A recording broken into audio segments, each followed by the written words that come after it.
Bonjour, aujourd'hui, comme prévenu, je vais apporter un sujet qui me passionne. Ce sujet, c'est le symbolisme. Et qu'en est-il? Qu'est-ce que le symbolisme? À quoi ça sert? Évidemment, ce sujet, il est aussi énorme qu'il est complexe. J'ai devant moi deux grosses briques juste pour vous dire à quel point du symbolisme, il y en a énormément et même, voire même jusqu'à l'infini. Évidemment, c'est très difficile de parler du symbolisme sans emmener des sujets qui sont parallèles à ça, entre autres le consentement détourné, le côté subliminal et pourquoi le symbolisme a été autant inversé. Tous les symboles ont été inversés. Donc ça, je vais vous emmener aujourd'hui trois volets parce que d'emmener tout de suite le symbolisme, commencer à parler du symbolisme aujourd'hui, des symboles, ça serait prématuré. Donc, je vais commencer par faire une introduction, faire un bref résumé de ce qu'est le symbolisme. Ça va être le premier volet. Le deuxième volet va être pourquoi et de quelle manière le symbolisme a été inversé. Et le troisième volet, c'est comment se fait-il que malgré tout ce que Sylvia sait sur tous ces sujets, elle garde, on va dire, l'enthousiasme, la foi et une attitude positive. Donc, si tout ça vous intéresse, je vous invite à rester avec moi. C'est maintenant. Donc, qu'est-ce que le symbolisme? À quoi ça sert? Vous n'êtes pas sans avoir remarqué que j'utilise souvent les figures de style, les métaphores, les allégories pour permettre d'emmener un support visuel pour aider à mieux comprendre les idées que je veux emmener par des images visuelles. En fait, le symbole, c'est une expression visuelle d'une idée universelle, le signe quant à lui délivré d'un message simple dont la pertinence est immédiate et momentanée. Le symbolisme en tant tel est neutre, sauf qu'il est rattaché à un égrégore d'énergie qui est soit positif ou soit négatif. Au départ, on était vraiment dans la période de l'évolution. Le symbolisme était relié à des égrégores positifs. Dès lors, ces symboles-là ont été repris et inversés et alimentent dorénavant des égrégores négatifs.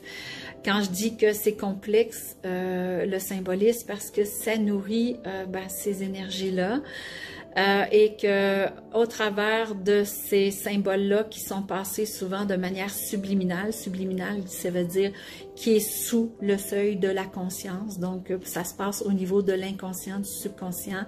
On reçoit des images visuelles dans notre champ visuel et on enregistre ça, ce qui vient interférer sur notre possibilité de créer les choses telles qu'on le veut. Donc, comme l'être, il est complètement inconscient de son pouvoir créateur, qui connaît que ses émotions créent, sa foi,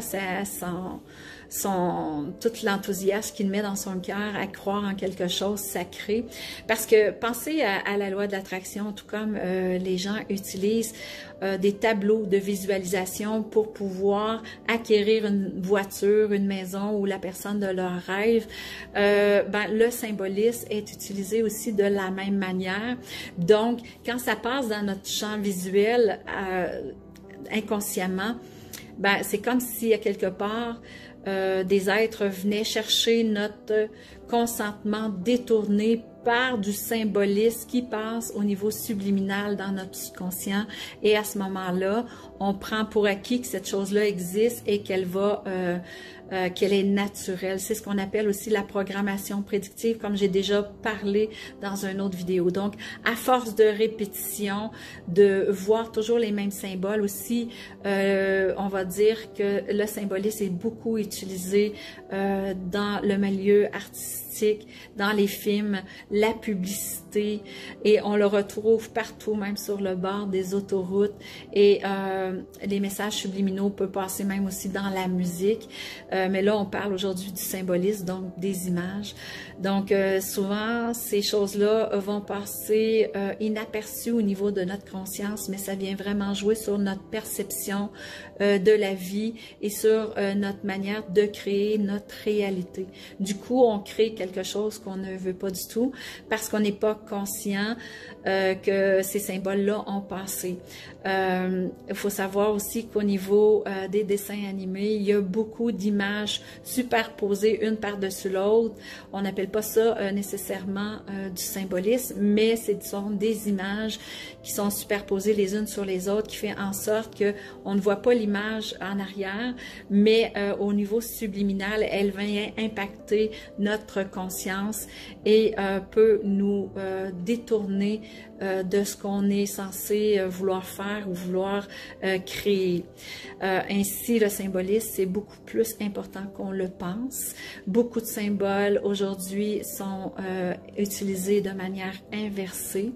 On peut penser au pentagramme. Si vous voyez le pentagramme à l'endroit avec la pointe en haut, ça vient dire qu'on doit prioriser l'esprit sur la matière, et quand il est inversé, ben, ça fait en sorte que les gens sont matérialistes et ils ne priorisent pas du tout l'esprit. L'idée actuellement, c'est de faire descendre de plus en plus d'esprit dans la matière pour amener plus de conscience. Voilà, ça c'est un court résumé de ce que c'est que le symbolisme puis à quoi ça sert. Maintenant, je vais vous parler de pourquoi le symbolisme a été inversé. Donc, pourquoi tout a été inversé? Pourquoi on vit dans un monde à l'envers, comme je dis tout le temps? Le symbolisme ne fait pas abstraction à ça. Lui aussi a été inversé, a été récupéré, inversé et maintenant nourrit et alimente des égrégores négatifs. En alchimie, on apprend qu'on est sous la loi actuellement, on est sous la loi des inverses. Qu'est-ce que la loi des inverses? On en a parlé dans la recherche de la pierre philosophale avec le grand œuvre, le Nigredo, l'œuvre au noir, où on parle de la dissolution des illusions. Donc, ça, c'est au niveau individuel que j'ai parlé l'autre fois, mais au niveau collectif, on vit aussi ça, la désillusion, la dissociation, la dissolution des illusions. Ici, il faut savoir que le nigredo, c'est ce qu'on appelle l'état de putréfaction. L'albédo, c'est la distillation. Puis le rubédo, c'est la sublimation. Donc là, on est en train de passer par la dissolution des illusions. Parce que quoi? Quand on revient au cercle dans la cosmogonie de l'hindouisme, il montre un cercle où en bas, c'est le Kali Yoga. Le Kali Yoga représente l'âge de fer. Puis moi, je vais vous ramener ça à une année parce qu'évidemment, ça se passe sur des milliers et des milliers d'années. Moi, je vous ramène ça sur un an pour vulgariser, pour bien faire comprendre. En bas, c'est le Kali Yoga. Moi, je ramène ça à l'hiver. Il y a beaucoup de, on va dire, de ténèbres ou plutôt de noirceur. Hein? Il n'y a pas beaucoup d'heures de clarté. Et le haut, c'est l'été. C'est le Sat Yoga. Sat Yoga qui veut dire Sat pour vérité. La vérité, c'est un synonyme de lumière, d'énergie et de conscience. Donc là en haut, on a le Sat Yoga et en bas, on a le Kali Yoga. Évidemment, sur une année, il y a le printemps et l'automne. Bien, quand on sort ici du Kali Yoga, parce que depuis 2012, parce que les Mayas en parlaient aussi, hein, avec le calendrier Maya, à partir de 2012, c'était pas la fin du monde, c'était la fin d'un monde, c'était la fin d'une ère, c'était la fin du Kali Yoga. Donc là, on est dans... Puis si vous trouvez, là, je vais peut-être la mettre, l'image, mais...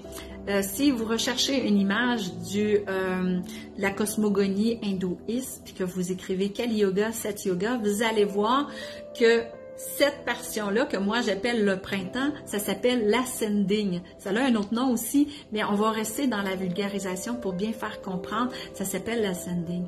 Est-ce que ce serait pas ça, l'ascension? Je crois bien que oui, moi. Mais il y a aussi l'automne qui, lui, ça s'appelle le descending. Je ne sais pas si je le dis bien parce que je ne suis pas tellement bonne en expression anglaise, mais toujours est-il, on est dans l'ascending. Depuis 2012, on est là-dedans. Donc, plus de lumière. Donc, maintenant, on est capable d'amener plus de conscience, plus de fréquence sur les mensonges, sur la manipulation, sur les illusions. Donc, on commence à être capable collectivement d'amener la dissolution des illusions. Donc, la putréfaction qui amène à régénérer et de ramener du nouveau OK? La coagulation de la lumière, faire descendre l'esprit dans la matière, c'est ça que le taux vibratoire qui augmente permet de faire. Donc, moi, je vais vous ramener une autre image. Imaginez un paysage sur le bord d'un lac calme, où ce que quand on regarde bien comme il faut, dans l'eau, c'est à s'y méprendre. Le paysage, on dirait vraiment que l'eau devient le paysage et que là, on ne sait plus ce qui est le reflet et qu'est-ce qui est la réalité. Bien, imaginez que je prends cette image-là et que je tourne la photo et que vous ne savez plus ce qui est le reflet et qu'est-ce que la réalité. Un peu comme quand on se regarde dans le miroir, tout est inversé. Mais le reflet dans le miroir n'est pas la réalité. C'est comme si on regardait un reflet, puis on prend ça pour la réalité.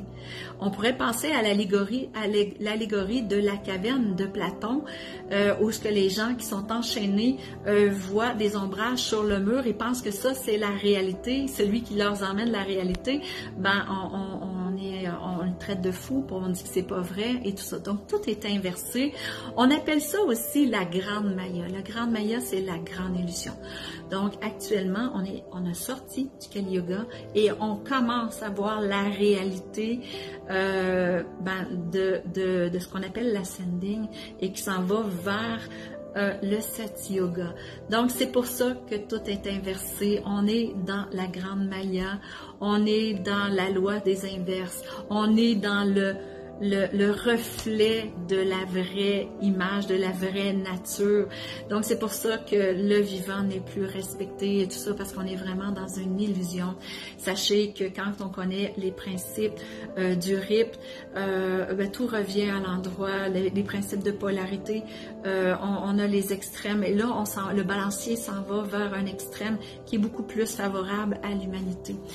Donc, voilà, c'est la raison pour laquelle tout est inversé actuellement, mais que avec notre niveau de conscience, avec le taux vibratoire qui vient, la lumière qui vient, la vérité qui vient, les grandes révélations, l'apocalypse, tout ça, ça n'a rien à voir avec le réchauffement climatique. Tout ça, c'est cyclique et c'est naturel, c'est normal.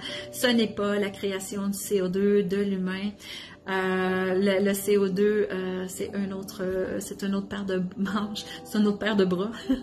Puis non, on se fait dire n'importe quoi. Et puis les gens croient un petit peu ces personnes-là qui ont peu de scrupules et qui mentent à tour de bras, qui n'ont aucun scrupule à mentir. Et voilà, donc les personnes conscientes, il faut qu'ils ramènent la vérité, il faut qu'ils ramènent les choses. Bon, encore une fois, je veux pas dire que j'ai la vérité. Sauf que on nous a menti énormément et là, c'est le taux vibratoire qui fait en sorte que la vérité sort anyway.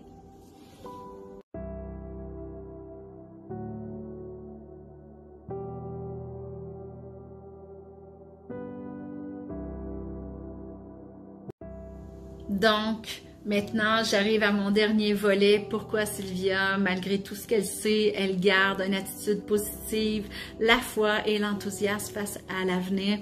Ben, quand on connaît les lois, quand on connaît les lois universelles, les lois naturelles, qu'on connaît les 7 principes hermétiques, qu'on comprend que tout est esprit, l'univers est mental, on sait que c'est notre esprit qui crée. Ensuite de ça, si vous avez déjà vu l'expérience de la double fente, j'ai réécouté dernièrement encore La Divine Matrice avec Craig Braden qui dure près de 4 heures. Ça se passait, je pense, en 2007 à Milan. Qu'on peut retrouver facilement sur YouTube. Il y a l'expérience de la double fente qui vient expliquer vraiment que c'est l'observateur qui crée. Quand on est conscient de ça, on n'a pas envie de créer le nouvel ordre mondial de ces êtres de l'évolution-là, puisque leur temps est terminé.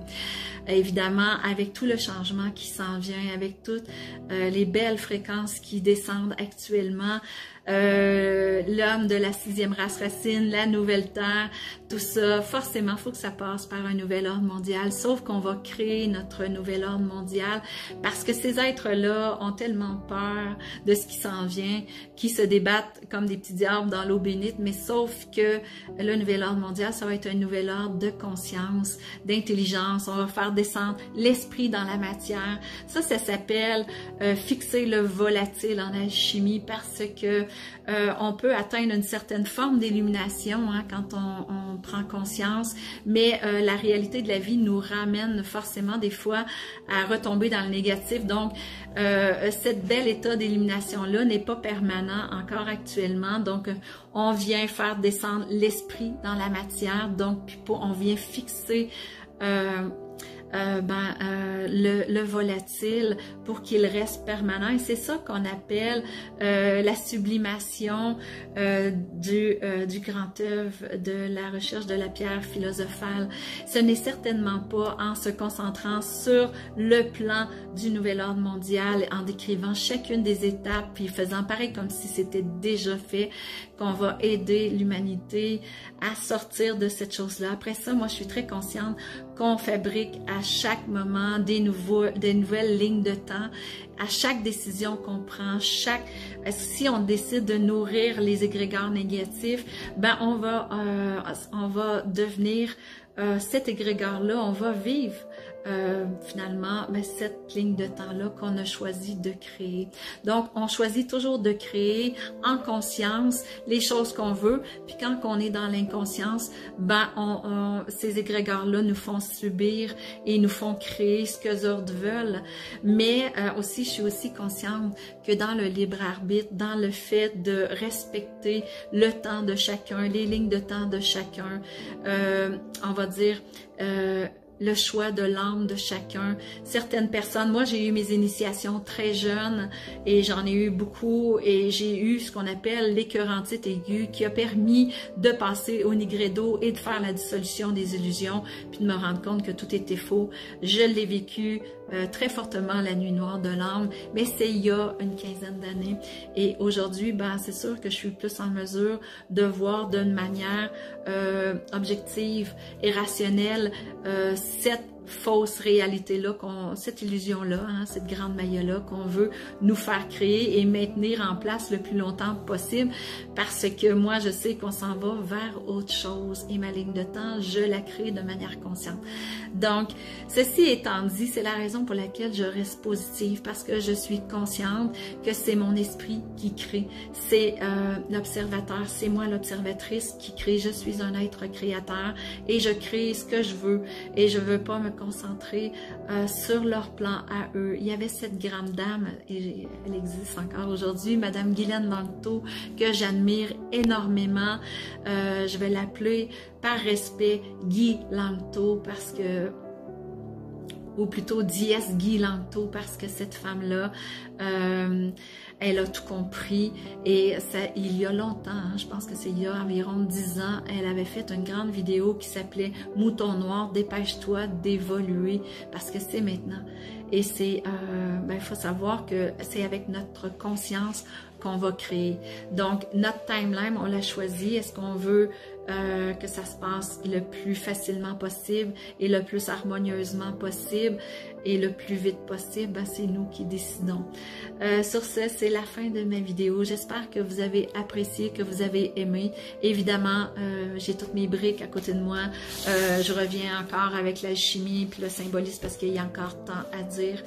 J'en apprends à tous les jours et puis sachant aussi qu'il y a une loi universelle qui dit que quand on est conscient et qu'on est au courant des lois et des principes et tout ça, on se doit de l'enseigner parce que au niveau karmique, si on sait les choses et qu'on le garde pour soi, on empêche l'énergie de circuler et il faut faire circuler la bonne nouvelle. Donc moi, je me fais un devoir de partager et de transmettre la bonne nouvelle pour un petit peu contrebalancer toutes les personnes qui se concentrent sur les plans négatifs et qui le créent plus vite encore. Ça fait partie de leur ligne de temps, comme je disais. Donc, c'est à nous de décider qu'est-ce qu'on veut créer pour nous-mêmes et pour nos enfants. Donc, je vous dis merci beaucoup pour votre écoute et à une prochaine fois pour une prochaine vidéo.